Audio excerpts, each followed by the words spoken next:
Hello and welcome to a tour of an OLT designed classroom. My name is Jessica Riddell, and I'm the Stephen Jarislowsky Chair of Undergraduate Teaching Excellence.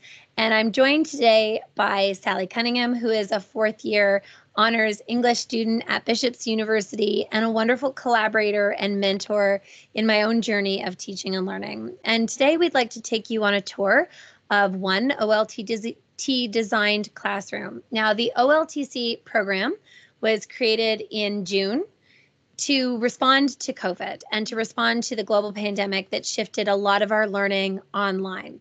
At Bishop's, we hired 23 students, not just to be help desk technicians, but to actually be mentors and consultants in the design of what a COVID classroom would look like for this academic year. We worked with them in intensive orientation and training around technology and pedagogy, mentorship, and student as partners literature.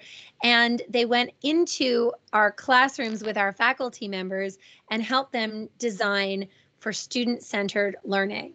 These are rigorous classrooms, they're challenging, they're online, but they're harnessing technology to do what we believe is the most important form of learning, which is transformative learning, mentorship, and individualized attention.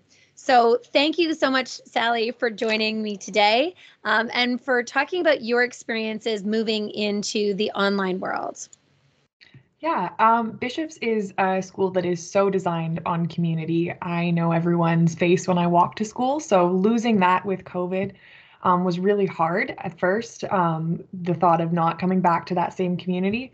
But with the OLTC design classrooms, knowing that they're designed by students for students with that partnership in mind, it has really helped to highlight that community that we love so much. To have different spaces built into the Moodle programs for us to connect with each other has been a fantastic help as we've gone into these new ways of learning. Yeah, thank you, Sally. So maybe we'll take them on a tour of what our classroom looks like. Sally is a student in a 300 level course called, well, the boring title is 17th Century Poetry and Prose, but we've renamed it to Milton's Guide to Wicked Problems, which is a deep dive into Paradise Lost, a 17th century theodicy. And one of the things that we decided with the OLTC mentorship program early on is how to replicate and even enhance a senior seminar. So a senior seminar would normally be 12 to 15 students and myself sitting around a conference table, talking about a text. They would be running seminars and sessions, and we would be really doing a deep dive, a rigorous, thorough deep dive into a big thorny text or theme. And so how do we harness technology in order to do that? Well, we start with our LMS, which is our learning management system. In this case, it's Moodle. And so the OLTCs worked really hard to design this course so that it delivered all the content, all the rigor, all of the interesting kinds of things to free up our time together in live sessions to do more of that deep diving, more of that transformational learning. So you'll see in this course a couple of things to highlight. You'll see public scholarship articles, you'll see micro lectures, you'll see podcasts, and you'll see things for them to read, whether those are lecture notes or op-eds or articles in the world relating to Paradise Lost. You'll see a number of different ways that they can engage on their own time for on-demand digital resources, which then allows me to spend way more time with them in our one-on-one and group sessions, doing some of that really intense work that sometimes we don't have time to because we have to deliver content. Sally, do you want to talk a little bit about your experience in this course as a student? Yeah, for sure.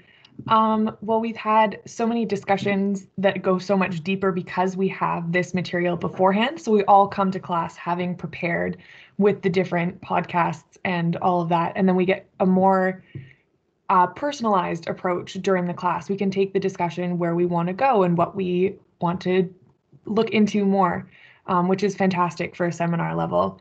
And it's all compassionately designed. You can see on the side there's the wellness statement, recognizing the times that we're in and that this is extraordinary and that we're still learning with rigor and all of that, but maintaining our personal wellness. And everything is laid out super clearly. I know when I have to do what by when, and how to get a hold of the professor if I need to. So on the side with the contact block, there's multiple ways for points of contact. There's either joining the office hours or joining the class, or there's the walk and talk, which is a screens off connection, to try and save from that screen fatigue that we're all getting these days. Thank you, Sally. And thank you for sharing your experiences. I believe that as a professor, I'm actually enjoying this more because I don't have the pressure of covering content in the precious time that we have together, that I can deliver that content and adapt to the conversations that come up and do these micro lectures and videos and thinking so that we are truly collaborating and transforming when we are spending time together. So, it's really nice to hear that you're experiencing that from the student perspective, because I certainly am from that faculty perspective as well. And it really is thanks to the OLTC program, where students are usually being mentored by us, and are, in fact, we're reversing that whole experience and we're being mentored by them so that we can meet students where they are and we can increase our mentorship and transformation together.